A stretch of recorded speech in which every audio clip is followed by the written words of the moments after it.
بسم اللہ الرحمن الرحیم.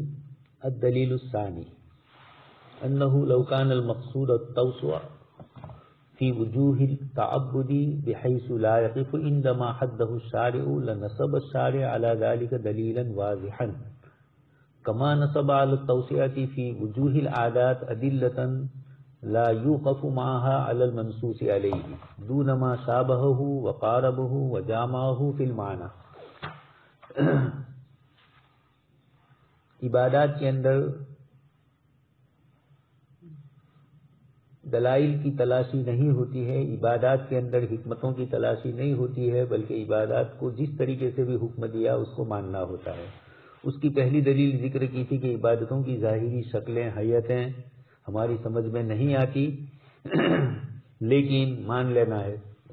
حج کے ارکان بھی اسی طرح ہے، روزے کے ارکان میں بھی اسی طرح کی دوسری دلیل ذکر کرتے ہیں کہ عبادتوں کی حیتوں میں کسی طرح کی تبدیلی کی گنجائش نہیں ہے.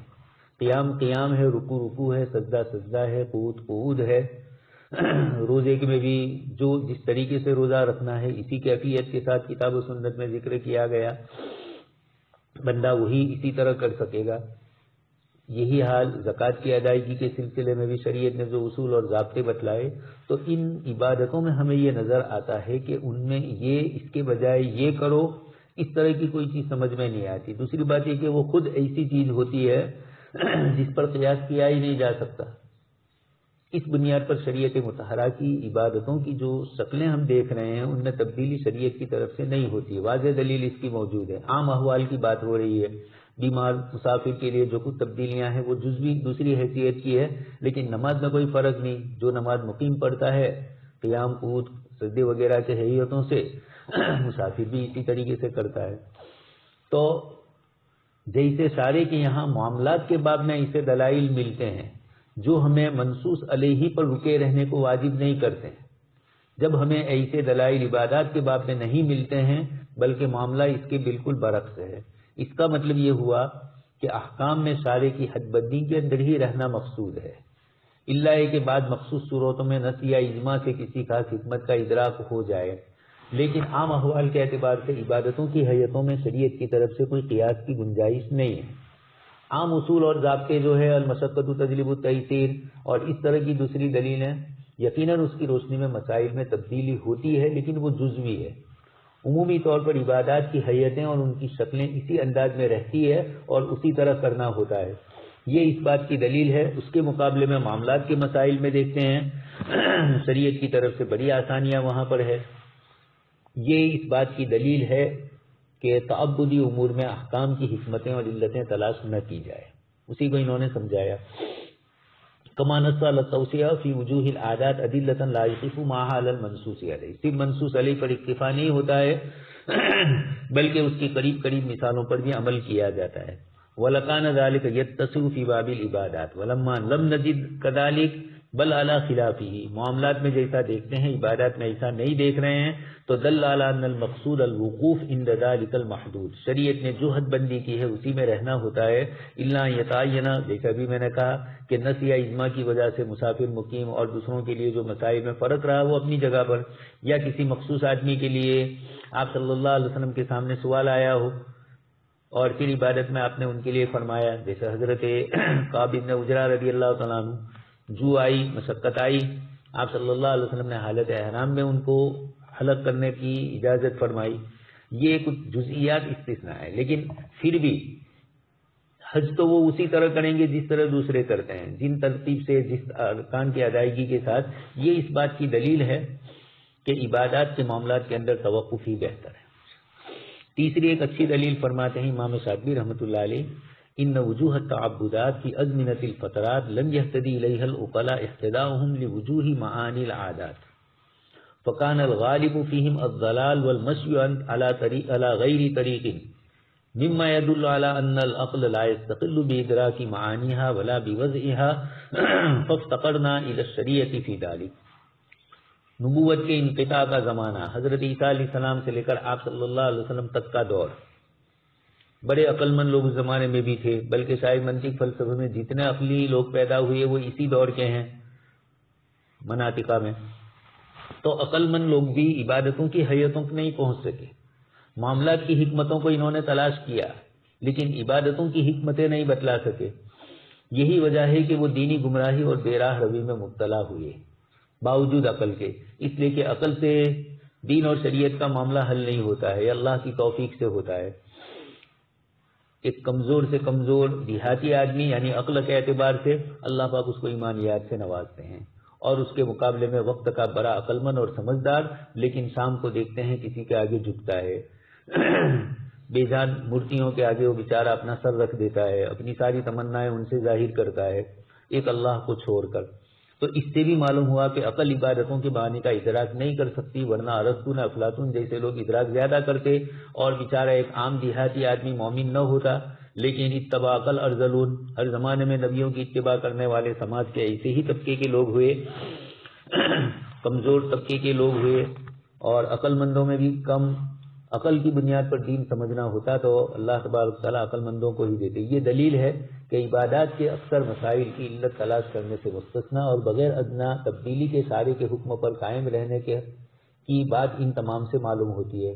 اس سلسلے میں امام شافعی رحمۃ اللہ علیہ نے اور بھی کچھ دلیلیں ذکر فرمائی ہے. اوپر آپ سن چکے ہیں امام شافعی رحمۃ اللہ علیہ نے یہ 3 دلیلیں ذکر کی جس سے معلوم ہوا کہ عبادات کے اندر توقف ہو. آگے اس کے بعد اس قاعدے کے سلسلے میں دوسرے اصولیین کیا فرماتے ہیں. کیلانی صاحب نے اس کو بھی ذکر کیا ہے.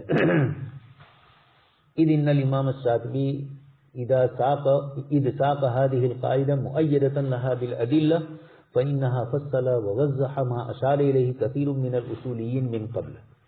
کہتے ہیں کہ امام شافعی رحمۃ اللہ علیہ نے جب یہ قاعدہ ذکر کیا دلائل کے ساتھ تو یقینی بات ہے کہ متقدمین کی عبارتوں میں اس طرح کی باتیں ہوگی. امام شافعی رحمۃ اللہ علیہ نے اس کو لیا، اس سے فائدہ اٹھایا.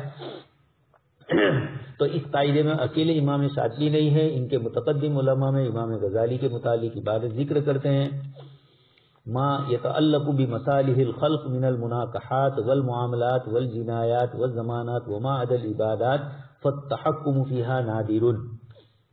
نکاح کے احکام، معاملات، جنایات، ضمانات اور عبادات کی قبیل سے الگ کے وہ احکام جن کا تعلق بندوں کی مصالح سے، ان میں ایک ہی حکم پر تمسک شاذ و نادر پایا جاتا ہے، بلکہ اللہ تبارک تعالیٰ کی طرف سے الگ الگ ہوتا ہے. عبادات کا الگ معاملہ اور معاملات کا الگ. معاملات میں بھی پھر نکاح کے معاملات ہے، جنایات کے ہے، ضمانات کے، سب کا الگ الگ. یہ اس بات کی دلیل ہے کہ عبادات کا معاملہ ان سے الگ ہے اور ان کا معاملہ آپس میں بھی ایک دوسرے سے الگ ہے، لیکن مجموعی اعتبار سے عادات کے اندر شریعت کی طرف سے حکمتیں زیادہ ہوتی ہے. خود کتاب اللہ کی آیت میں جہاں ذکر کیا گیا معاملات کو، وہاں سیاق و سباق کے اندر چاہے اثباتی ہو چاہے منفی ہو اس کی حکمتیں ذکر فرمائی. یرید اللہ بکم اليسر ولا یرید بکم العسر اصولی طور پر تو عبادات میں بھی فرمایا، لیکن عام دوسرے جو قوانین ہے یعنی اس کو قواعد عامہ کی شکل کہیں گے وہ تو عبادات میں پائی جاتی ہے، لیکن جزئی اعتبار سے اس کے اندر جو فروق ہوتے ہیں اس کا سمجھنا مشکل ہوتا ہے. اما العبادات والمقدرات فالتحکمات فیها غالبۃ واتباع المعنى نادر. صاف فرمایا عادات اور مقدرات میں تحکم غالب ہوتا ہے. تحکم کا معنی حکمت کے ادراک کے بغیر حکم شرعی پر عمل کرنا، اور حکمت کی تلاش اور اس کی روشنی میں حکم کا بیان شاذ و نادر ہوتا ہے. عبادات کے اندر یہ چیزیں پائی جاتی ہے لیکن دوسرے معاملات کے اندر الگ ہے. تحکم سے مراد بھی کہہ رہے ہیں، تحکمات سے مراد امام غزالی کی مراد یہ ہے جو امام شافعی نے ذکر فرمائی، ای وقوف دون ادراک حکمتہ الجزئیہ او معناہ الخاص. یہی بات امام مقری رحمۃ اللہ علیہ نے بھی لکھی ہے. الاصل فی العبادات ملازمت اعیانہ. عبادات کے باب میں اصل یہ ہے کہ ان پر ہو بہو عمل کیا جائے اور علت کی تلاش نہ کی جائے، ترک تعلیل. بل ان الامام الجوینی يعرف العبادات بانها ما لا يلوح فيها معنى مخصوص ولم تكن معقولة المعنى.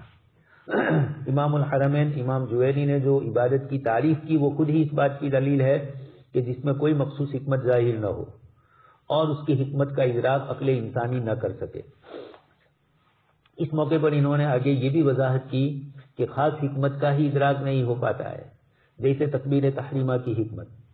نماز سے باہر نکلتے وقت سلام کی حکمت، رکوع 1 سجدے کا 2 ہونا، عبادات کی عام حکمت، اللہ کی یاد سے انسان کی دل کی آبادی، دنیاوی چیزوں میں غلو سے حفاظت، آخرت کے لیے تیاری، ان سب عام حکمتوں کا انکار نہیں کر رہے ہیں۔ خصوصی حکمتیں نکاح کے باب میں وہ بھی سمجھ میں آتی ہے، اور اس کو بھی حضرت تھانوی وغیرہ حضرات نے تفصیل سے ذکر کیا۔ خیر حضرت تھانوی نے تو عبادات میں بھی جزئیات پر بحث کی ہے، لیکن یہ جزوی حکمتیں ہیں، کوئی کلی قواعد مقاصدیہ کے ضمن میں آتی ہو ایسی نہیں ہوتی ہے، یہ عام حکمت کلی امور کی صورت میں پائی جاتی ہے۔ ان کا یہ کہنا نہیں ہے کہ عبادات بدنیہ سے یہ کلی امور مقصود نہیں ہے، لیکن وہ اتنے پیچیدہ ہوتے ہیں کہ جلدی سے سمجھ میں نہیں آتے۔ عام حکمتوں کا ذکر تو قرآن نے خود فرمایا، مثلا ان الصلاۃ تنہی عن الفحشاء والمنکر، اس کو یہ ذکر کر رہے ہیں۔ یہ مطلب یہ ہوا کہ اپنی اس رائے تک پہنچنے میں امام شاطبی رحمۃ اللہ علیہ اپنے سے پہلے اصولین سے بھی متاثر ہے، اور ان کی دلائل سے بھی انہوں نے فائدہ اٹھایا ہے۔ آدمی اپنے علم کی بڑھوتری اسی طریقے سے کرتا ہے، اگلوں سے جو کچھ آیا ہو اس میں اپنی طرف سے پھر بعد میں اضافہ ہو، خود سمجھے اگلوں کی باتوں کو، اور اگلوں کی باتوں کو سمجھ کر ہی اس طریقے سے وہ مسائل کو حل کرتا ہے۔ آگے اس قاعدے کے سلسلے میں کیلانی صاحب اپنی کچھ باتیں بیان کرنا چاہتے ہیں۔ کل بھی اس کی طرف میں اشارہ کر چکا ہوں۔ رأی الباحث فی هذه القاعدہ، یہ بحث کرنے والے یعنی خود کیلانی صاحب اس قاعدے کے سلسلے میں ان کی اپنی رائے کیا ہے۔ ان البحث العلمی الشدید لیملی علینا النظر فی مدى التزام الاصولیین بهذه القاعدہ، وهل قول الفعل عبادیا یقف حائلا دون امکانیت النظر فی حکمته او الوقوف على معانیہ الجزئیہ الخاصہ۔ یہ بہت اچھی بات فرماتے ہیں کہ میں نے غور و فکر کیا امام شاطبی رحمۃ اللہ علیہ کے ان دونوں قاعدوں پر، تو مجھے ہلکی سی ان کے اندر تھوڑی ایک بات نظر آئی۔ انہوں نے مطلق عبادات کو تعبدی قرار دیا اور مطلق معاملات کو تحکیمی قرار دیا، حکمت والا قرار دیا، لیکن ایسا نہیں ہے۔ کچھ عبادتیں ہیں جن کی حکمتوں کا پتہ چلتا ہے، اور کچھ معاملات کی قبیل کی چیزیں ہیں جن کی حکمتوں کا پتہ ہمیں نہیں چل رہا ہے۔ تو خیر اس کا جواب یہی کل دے چکا ہوں آپ کو کہ امام شاطبی رحمۃ اللہ علیہ نے اکثری اعتبار سے ذکر فرمایا۔ صحیح علمی طریقے پر مطالعہ ہم کو یہ بتاتا ہے، یہ کیلانی صاحب کہہ رہے ہیں ان البحث العلم الشدید، درست اور صحیح مطالعہ، کہ ہم یہاں پر اصولیین نے اس قاعدے کو کتنا برتا ہے، اور کیا کسی فعل کا عبادات کی قبیل سے ہونا اس کی حکمتوں اور جزوی خاص علتوں پر غور کرنے سے مانع ہوتا ہے۔ یہ سوال اٹھایا کیلانی صاحب نے، اور فرمانے کہ عبادات کی قبیل سے ہونے کا یہ مطلب اصولی طور پر ہے کہ کبھی بھی عبادت کے اندر حکمت کو تلاش نہ کیا جائے، اور اس کے مقابلے کے اندر معاملات ہو تو حکمت کو تلاش کیا جائے۔ یہ کوئی لزومی قاعدہ ہے؟ فرماتے ہیں کہ میں نے غور کیا امام شاطبی کی عبارتوں کو۔ ایک طرف امام شاطبی رحمۃ اللہ علیہ نے یہ قاعدہ بتلایا کہ عبادات میں اصل یہ ہے کہ احکام پر عمل کیا جائے، اور دوسری طرف وہ خود طہارت، استقبال قبلہ جیسی عبادات کی قبیل سے تعلق رکھنے والے جزوی احکاموں کی حکمتیں واضح کرتے ہوئے تحریر فرماتے ہیں۔ جیسے خود انہوں نے امام شاطبی کی عبارت نقل کی، ذالک ان الصلاۃ اذا تقدمت الطہارۃ اشعرت بتأہب لامر عظیم۔ آدمی نماز کے لیے جب پاکی صافی کا انتظام کرتا ہے، پیشاب وغیرہ کا انتظام کرتا ہے، صاف صفائی کا، وضو کرتا ہے، مسواک کرتا ہے، یہ سب چیزیں جو ہوتی ہے یہ اس بات کی دلالت ہے کہ کسی بڑے کام کے لیے وہ جا رہا ہے۔ یہ تو خود سمجھ میں آتا ہے، آدمی باہر نکلتا ہے یا باہر سے آتا ہے تو ہاتھ منہ دھوتا ہے، یہاں اللہ کے گھر جا رہا ہے، اللہ کی عبادت میں مشغول ہوتا ہے تو اس سے پہلے گھر سے یہ ساری تیاریاں کر کے جاتا ہے۔ استنجا خانہ بھی اچھا تلاش کرتا ہے جس میں گندگی وغیرہ نہ ہو، کپڑے وغیرہ کے آمیزش کا یہ نہ ہو، یہ سارے اہتمامات۔ پھر وضو کا اہتمام، وضو کے اندر ایک ایک عضو کو مکمل طریقے سے صاف صفائی کرنا اس کی، یہ اس طرح کا جو اہتمام کرتا ہے یہ خود اس بات کی دلالت کرتی ہے۔ تو یہ امام شاطبی رحمۃ اللہ علیہ ایک طرف ہمیں یہ کہتے ہیں کہ عبادات کے اندر مطلق مان لینا ہے، اور وہ خود اس کی حکمتیں ذکر کرتے ہیں۔ آگے اس کے بعد کہتے ہیں فَإِذَا اسْتَقْبَلَ الْقِبْلَةَ، قبلہ کی طرف جب چہرہ کرتا ہے تو یہ یقین معلوم ہوتا ہے کہ کوئی ایک بڑی ہستی کے سامنے وہ حاضر ہونے کا احساس اس کو ہوتا ہے۔ اسی طرح عبادت کی نیت کرتا ہے تو دل میں خشوع خضوع کے احساسات پیدا ہوتے ہیں۔ پھر بار بار تکبیر کہنے، تسبیح بیان کرنے، تشہد پڑھنے سے بار بار یہ تنبہ ہوتا ہے کہ ایک بہت عظیم ہستی کے سامنے وہ حاضر ہے، لہذا اسے غافل نہیں ہونا چاہیے۔ اللہ کے دربار میں وہ حاضر ہے، سورہ فاتحہ پڑھتا ہے، اور حدیث شریف اس کے تصور میں آتی ہے کہ بندہ الحمدللہ رب العالمین کہتا ہے، اللہ پاک کی طرف سے جواب ملتا ہے، میرے بندے نے میری حمد بیان کی، تعریف بیان کی، اور اس طریقے سے پھر ایاک نعبد و ایاک نستعین، یہ میرے اور میرے بندے کے درمیان ہے، پھر اس کے بعد دوسرا بندے اللہ کی طرف سے، تو میرے اور میرے بندے کے درمیان۔ حضرت عمر بن عبدالعزیز رحمۃ اللہ علیہ کے متعلق آتا ہے کہ وہ جب سورہ فاتحہ کی تلاوت کرتے تھے تو رک رک کر کرتے تھے۔ کسی نے پوچھا تو فرمایا کہ میں اپنے رب کے جواب کا منتظر رہتا ہوں۔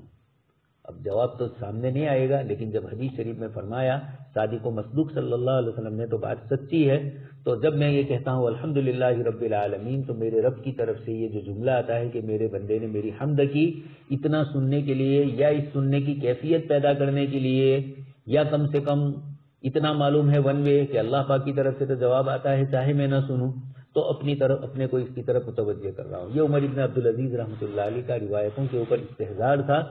یہ حکمتیں بزرگوں نے اس طرح کی کئی نکالی ہے۔ فلسفہ نماز، اسی طریقے سے صوفی عابد میاں صاحب بابل کے تھے، ان کی کتاب ہے نماز کی حکمتیں اور فلسفے، شاید آنکھوں کی ٹھنڈک ایسا ہی نام ہے یا اور کوئی نام ہے، بہت بچپن میں پڑھی تھی، گجراتی کے اندر چھپی ہوئی تھی اور اردو اندر لپی، گجراتی لپی تھی، الفاظ تو گجراتی کا رسم الخط تو تھا لیکن اردو میں تھی وہ اندر، تو ایسی چیزیں بہت ساری انہوں نے اس میں ذکر کی ہے اس کتاب کے اندر، اور بھی دوسرے حضرات نے کئی قسم کی چیزیں ذکر کی۔ تو ایک طرف امام شاطبی رحمۃ اللہ علیہ ہمیں عبادتوں کے مسائل کے اندر حکمت تلاش کرنے سے منع کر رہے ہیں اور خود حکمتیں ذکر کرتے ہیں۔ یہ کہتے ہیں کہ یہ جتنی بھی مثالیں امام شاطبی نے دی یہ سب کی سب احکام تعبدی کی ہے، فہذہ کلھا احکام تعبدیۃ، اس کے باوجود امام شاطبی کی خاص حکمتیں اور علتوں کو بیان کرنے سے نہیں رکے۔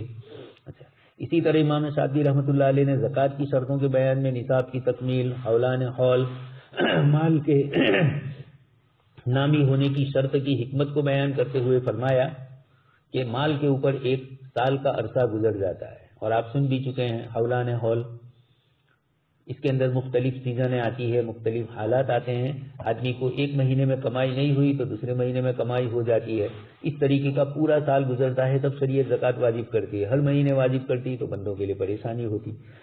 اسی طرح اس کا نامی ہونا ملکیت کے نتیجے یا غنا کی حکمت کے لیے مکمل ہے، مال کا نامی ہونا ضروری ہے، اب چاہے وہ نمو حقیقی ہو نمو حکمی ہو، یہ الگ ہے اپنی جگہ۔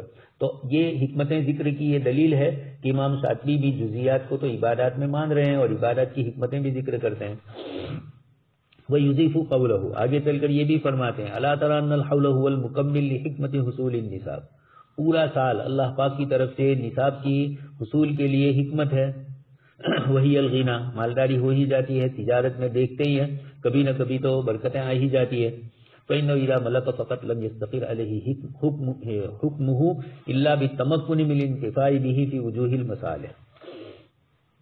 یہ فرماتے ہیں کہ حولان حول نصاب کے حصول کی حکمت یعنی غنا کا مکمل ہے، صرف نصاب پر ملکیت سے ہی اس کا حکم لگانا اس وقت تک صحیح نہیں ہے جب تک وہ اس سے اپنے مسالے کے حصول میں فائدہ اٹھانے پر قادر نہ ہو۔ تو ایک سال کی مہلت دی شریعت نے، اسی قدرت کے لیے جس سے مالداری ظاہر ہوتی ہے، شارع نے حولان حول کو منات کا درجہ دیا، ایک سال کا شریعت نے فاصلہ رکھا پہلی مالداری پر۔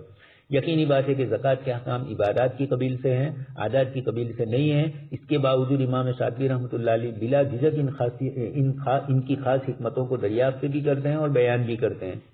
فرماتے ہیں یہی بات امام شاطبی کے استاد امام مقری کے یہاں بھی نظر آتی ہے، زکوٰۃ کی شرطوں کی حکمتیں بیان کرتے ہوئے انہوں نے بھی اس طریقے سے کیا ہے۔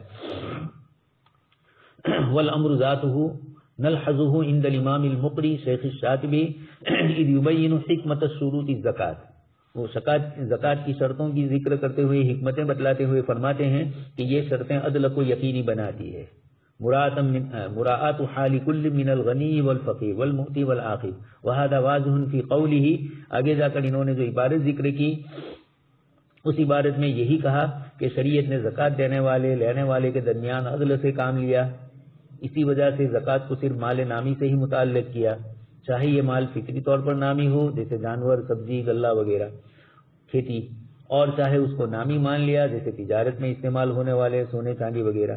اسی طرح کم مال میں زکوٰۃ فرض نہیں کی بلکہ متوسط اور اعلیٰ درجے کی مالداری کا فرض کی.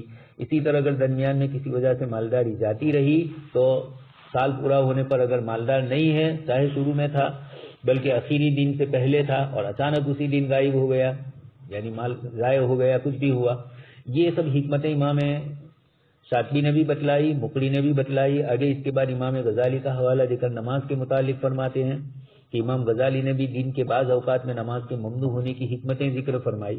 حاصل یہ ہے کہ ایک طرف آپ یہ کہتے ہیں کہ عبادتوں کی حکمتوں کے پیچھے نہیں پڑنا چاہیے، اور آپ خود اور آپ کے علاوہ دوسرے کئی ائمہ، بلکہ آپ کو اس کی بہترین مثال مولانا علی میاں صاحب کی ارکان اربعہ میں ملے گی.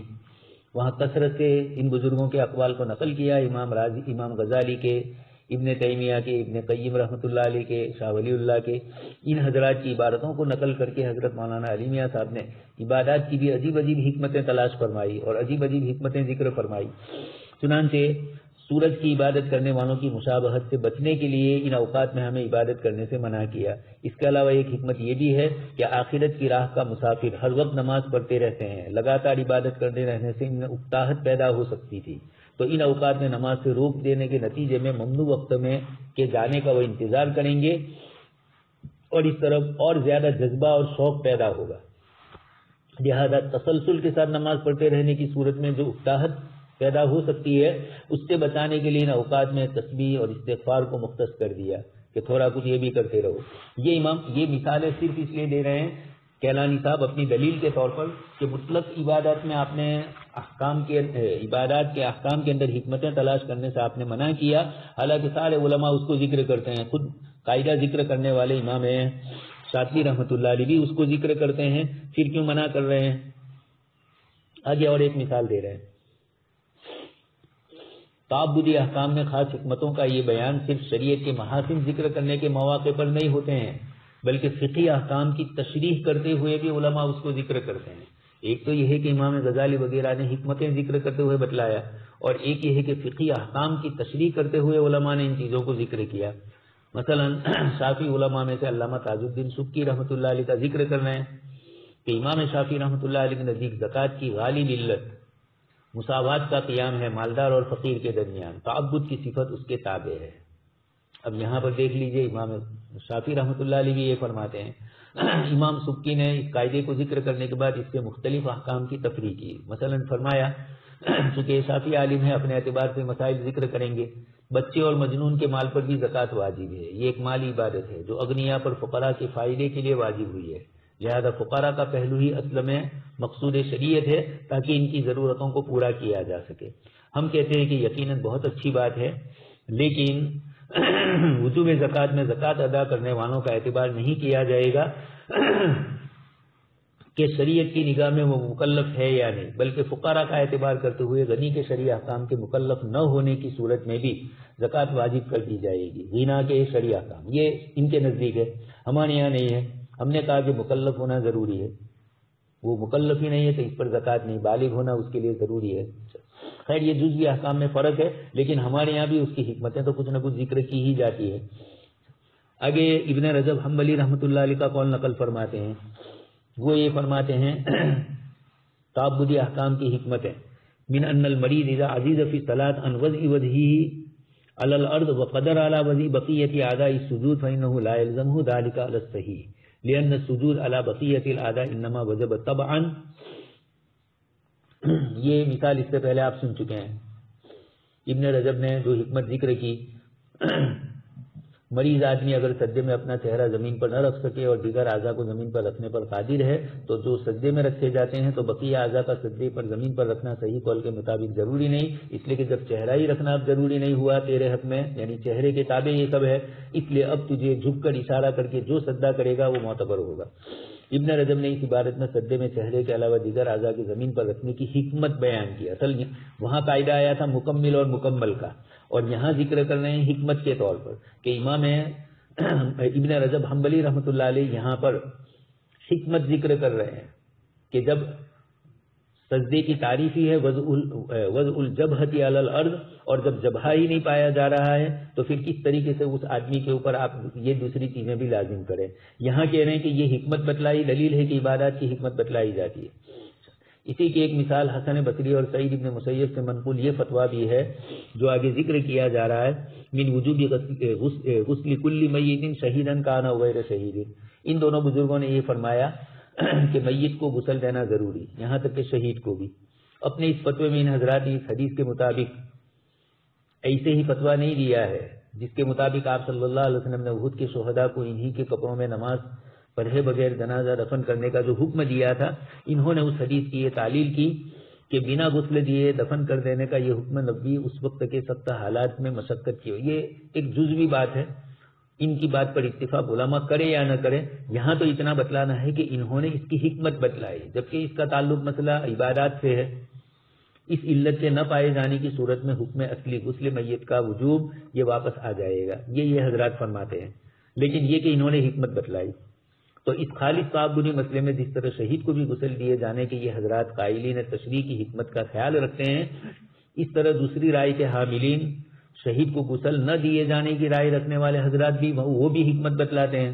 ابن قدامہ فرماتے ہیں کہ شہید کو غسل نہ دیے جانے کا یہ حکم جب ثابت ہو گیا تو پھر اس حکم کے سلسلے میں یہ احتمال کہ ایسا اس لیے ہو کہ غسل کی دینے کی صورت میں ایک مستحسن عبادت کے اثرات کا ازالہ ہے شہادت کا، یہ بھی ذکر کرتے ہیں. قیامت کے دن شہید حاضر ہوگا تو اپنے بدن کے اعضاء سے اللہ پاک کے سامنے گواہی دے گا کہ دیکھ لیجئے آپ کی راہ کے اندر میں خون آلود ہوں، اور غسل دے دیا تو سب صاف ہو گیا. یہ سمجھانے کے طور پر دلیلیں فرماتے ہیں.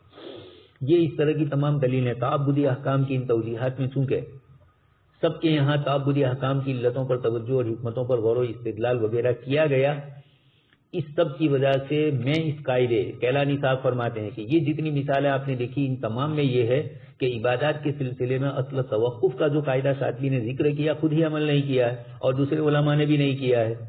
تو مکمل طور پر امام شاطبی کی رائے سے میں متفق نہیں ہوں. علی الاطلاق مان لینے کی بابت امام شاطبی کا مکمل طور پر میں ہمراہ نہیں ہوں، ایک رائے پہ نہیں ہوں. اس طرح میں ان کے اس قول کی بھی تمام حالات میں صحیح نہیں مانتا کہ تعبدی احکام کی قبیل سے تعلق رکھنے والے شرعی تکلیفات کے سلسلے میں سارے کو مقصود یہ ہے کہ اس پر اجتہادی نظر ڈالے بغیر ہی عمل کر لیا جائے اور اس کی حکمت کے معاملے کو سارے کے سپرد کر کے اس میں مکمل طور پر اس کی اطاعت کی جائے. الاعتصام میں امام شاطبی رحمۃ اللہ علیہ نے یہ عبارت ذکر کی ہے، کیلانی صاحب اس کو بھی نقل کرتے ہیں. تو اس میں بھی اختلاف کہ ایک تو آپ کا قاعدہ مطلق نہیں ہے، خود آپ اس پر عمل نہیں کر رہے ہیں، اور دوسرا یہ بتلایا کہ آپ اپنا قول جو اعتصام کے اندر ذکر کرتے ہیں اس میں بھی نتیجہ تو وہی بتلاتے ہیں کہ عبادات کے اندر شرعی تکلیفات کے سلسلے میں سارے کو مقصود یہ ہے کہ اس پر اجتہادی نظر ہی نہ ڈالی جائے، اس کے بغیر عمل اور اس کی حکمت کے معاملے کو سارے کے سپرد کر دیا جائے.